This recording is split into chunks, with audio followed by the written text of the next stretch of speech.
শীতের দিনের একটা ইতিহাস শুনেন, হাসতে হাসতে পেটে ব্যথা আয় পড়বো। কারণ শীতের দিনে দেন, আগে যখন ছোট ছিলাম, মানে যদিও বা স্নান করছি কিংবা গোসল করছি, ঠিক আছে, তো আমাদের একটা পুষ্করণী ছিল, বড় পুষ্করণী বলতো সবাই। ওই পুষ্করণীতে যাইতাম, ঠিক আছে, তো অনেক মানে বন্ধু বান্ধব অনেক ছেলেপেলে একসাথে যাইতাম। তো যায়া ঠিক আপনার ওই যে দক্ষিণ দিক দিয়ে একটা পাড় ছিল, ওই পাড়ে বইসা নানান ধরনের কথাবার্তা, ওই যে মাটি নিতাম হাতে নিয়ে ইডা ইডি করতাম, কইরা গোসল আর করি না, ওই যে রোদে পিঠ দিয়া পরে রোদে বয়ে থাকতাম। যাই হোক, এভাবে অনেক মানে মানুষ আইতেছে যাইতেছে, গোসল করতেছে যাইতেছে, তো আমাদের আর গোসল হয় না, পরে দিই যেটা প্রায় সন্ধ্যা গনায়া যাইতেছে, একটু একটু ঠান্ডাও লাগতেছে।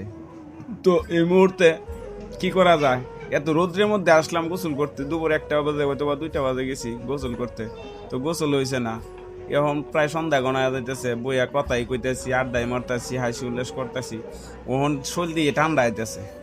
পরে কইতেছি যে না না, এভাবে আর গোসল হয়তো বা আজকে আর হইতো না। কেউ কেউ দেখা যাইতেছে কি যে এই গোসল করছে, আবার কেউ কেউ দেখা যাইতেছে গোসল ছাড়া এইভাবে আয় পড়ছে, কেউ কেউ দেখা যাইতেছে হাত মুখ ধুইছে, কেউ কেউ দেখা যাইতেছে এইভাবে আয় পড়ছে, বুঝছেন।